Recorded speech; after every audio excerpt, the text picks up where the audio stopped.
Hello everyone, welcome to IS Toppers. This is the editorial analysis initiative. 21 दिसंबर 2020 का editorial है Meghalaya and the six schedule. Context ये है कि there is a need to revisit six schedule. Meghalaya एक north eastern state है India का।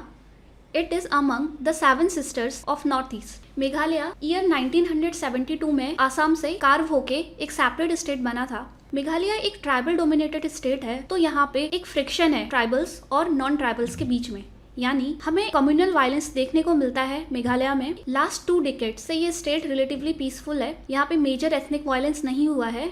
But last year जब से सिटीजनशिप अमेंडमेंट एक्ट इनेक्ट हुआ है इंडिया में, तब से जो मेघालय के आउटफिट्स है जैसे खासी स्टूडेंट्स यूनियन, इनकी एक डिमांड रही है मेघालय में इनर लाइन परमिट इम्पोज करने की। खासी स्टूडेंट्स यूनियन एक्यूज्ड है वायलेंस करने के लिए अगेंस्ट नॉन ट्राइबल्स, और रिसेंटली इन्होंने जितने बंगालीज रहते हैं मेघालय में उनको बांग्लादेशी डिक्लेयर कर दिया है।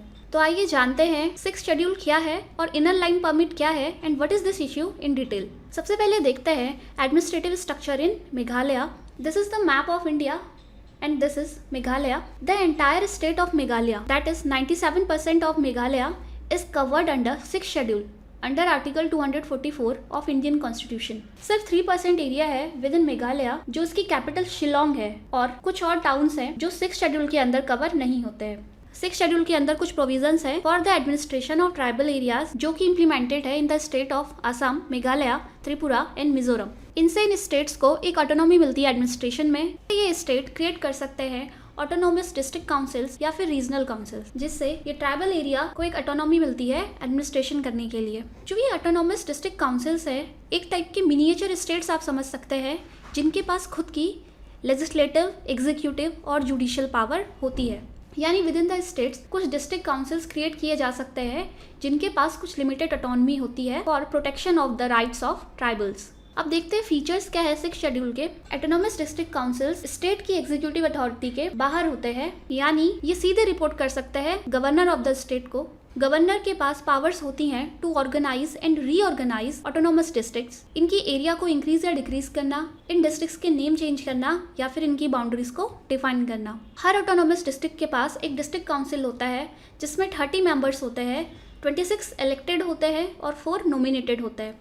इलेक्टेड मेंबर्स का टर्म होता है 5 इयर्स का। Nominated members work under the pleasure of the governor. Her autonomous region के पास एक सेपरेट रीजनल काउंसिल होती है। 6th शेड्यूल के अंदर 10 ऑटोनोमस डिस्ट्रिक्ट काउंसिल्स हैं इन एंटायर नॉर्थ ईस्ट, जिसमें से 3 मेघालय में है, 3 मिजोरम में, 3 असम में और 1 त्रिपुरा में। मेघालय में है खासी autonomous district council, Jaintia autonomous district council और गारो ऑटोनोमस डिस्ट्रिक्ट काउंसिल। अगर आप मैप देखते हैं मेघालय में तो ये ब्रॉडली 3 रीजन्स में डिवाइडेड है, गारो हिल्स, खासी हिल्स और Jaintia hills. These areas are dominated by 3 tribe, Garo, Khasi and Jaintia. इसीलिए ये डिस्ट्रिक्ट काउंसिल्स बने हुए हैं। अब जुरिस्डिक्शन क्या है इन डिस्ट्रिक्ट काउंसिल्स का? District and regional councils rule कर सकते हैं एरियाज अंडर देयर जुरिस्डिक्शन। इनके पास कुछ लिमिटेड ऑटोनॉमी होती है और ये लॉज बना सकते हैं on land rights, forest rights, inheritance of property, marriage and divorce, social customs. But इन लॉज के लिए इनको गवर्नर की परमिशन या फिर अप्रूवल लेना जरूरी होता है।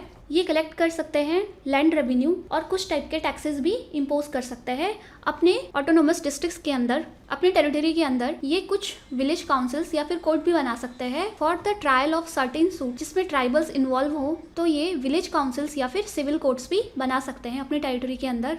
जो एक्ट्स होते हैं पार्लियामेंट के, जो ऑल ओवर इंडिया में इम्प्लीमेंट होते हैं, या फिर जो स्टेट लेजिस्लेचर के एक्ट होते हैं, ये अप्लाई नहीं होते ऑटोनोमस डिस्ट्रिक्ट्स में या फिर ऑटोनोमस रीजन में, या फिर अगर यहाँ पे अप्लाई होते हैं इनमें कुछ स्पेसिफाइड मॉडिफिकेशन किया जाता है और कुछ एक्सेप्शंस के साथ यहाँ इम्प्लीमेंट होते हैं। फर्दर गवर्नर क्या कर सकता है? फर्दर गवर्नर एक कमीशन अपॉइंट कर सकता है to examine any matter related to administration of these autonomous districts, और वो किसी भी डिस्ट्रिक्ट काउंसिल या फिर रीजनल काउंसिल को डिसॉल्व भी कर सकते हैं on recommendation of that particular commission. तो ये हमने जाना कि इन ऑटोनोमस डिस्ट्रिक्ट काउंसिल्स की क्या पावर्स होती हैं। अब हम बात करते हैं इनर लाइन परमिट के बारे में। इनर लाइन परमिट ग्रांटेड है इंडिया में by the Bengal eastern frontier regulation act of 1873।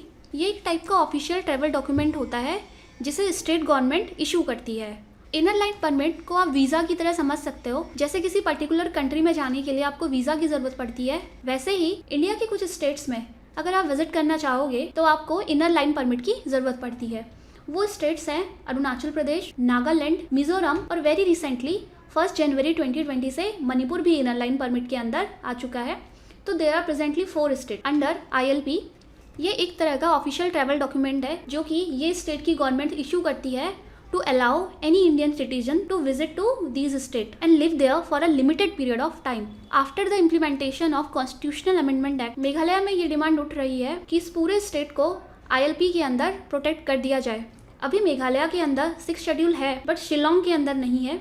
तो यहाँ के जो पॉलिटिकल आउटफिट्स हैं वो चाहते हैं पूरे स्टेट के अंदर ILP लग जाए। अब रीजंस क्या है इनके? मेघालय एक लार्ज लैंड बॉर्डर शेयर करता है बांग्लादेश के साथ और बांग्लादेश से इलीगल माइग्रेशन हो रहा है इन मेघालय। शिलोंग है विच इज आउटसाइड 6 शेड्यूल।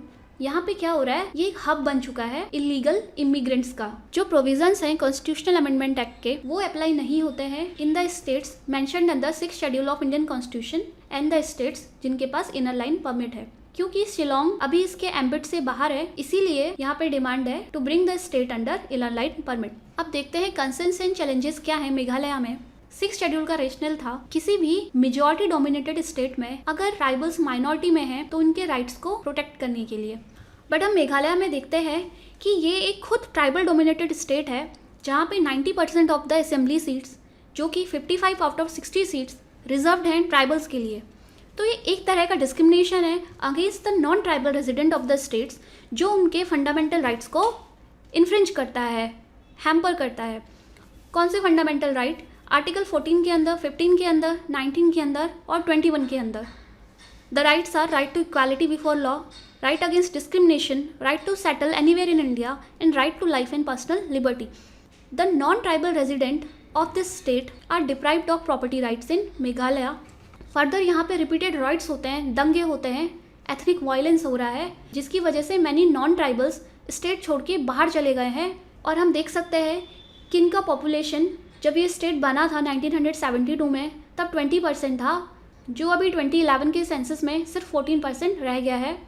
तो हमें ये देखने को मिलता है कि स्टेट का फेलियर रहा है to protect minority non tribals. और जो भी कल्प्रिट्स थे जो वायलेंस क्रिएट कर रहे थे उनको पनिश नहीं किया गया, जिसकी वजह से non tribals second class citizens की तरह इस स्टेट में रह रहे हैं। फर्दर मेघालय की इकॉनमी टूरिज्म पे बहुत हद तक डिपेंडेंट है। जो डिमांड है इनर लाइन परमिट की वो इस सेक्टर को बहुत हैम्पर करने वाला है, जिससे टूरिस्ट डिटर होंगे, प्लस जो भी इन्वेस्टमेंट आएगी इस स्टेट में वो भी यहाँ पे हैम्पर होने वाली है।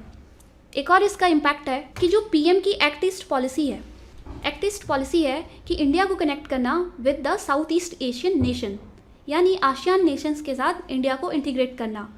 इसके लिए जो नॉर्थ ईस्ट इंडिया है वो एक कॉरिडोर है between main stream India and ASEAN Nations. But अगर नॉर्थ ईस्ट इंडिया ही आइसोलेटेड रहेगा, वहाँ पे कनेक्टिविटी नहीं होगी, वहाँ पे वायलेंस होगा, तो उस पर PM की जो एक्ट ईस्ट पॉलिसी है यहाँ भी प्रॉब्लम्स हमें देखने को मिलेंगे। तो फाइनली हम ये कंक्लूड कर सकते हैं marginalised section of the state which are non tribals, उनके राइट्स को प्रोटेक्ट करने के लिए हमें कुछ स्पेशल कॉन्स्टिट्यूशनल प्रोटेक्शंस बनाने की ज़रूरत है और जो 6th शेड्यूल है इसको रिविजिट करने की ज़रूरत है। हमें ये देखने की ज़रूरत है क्या 6th शेड्यूल जब बना था, जो उसका फाउंडिंग रेशनल था, क्या वो फॉलो हो रहा है कि नहीं। मेघालय जो खुद एक ट्राइबल डोमिनेटेड स्टेट है, क्या वहाँ पे 6th शेड्यूल की ज़रूरत है? So there is a need to revisit 6th schedule, जिससे सोशल हार्मनी, स्टेबिलिटी और इकोनॉमिक डेवलपमेंट होगा Meghalaya in particular and north east in general. एक स्टेबल मेघालय या फिर स्टेबल नॉर्थ ईस्ट बहुत ज़रूरी है for the development of this region and India as a whole. I hope आपको ये एडिटोरियल समझ आया होगा। That's all for today. Thank you.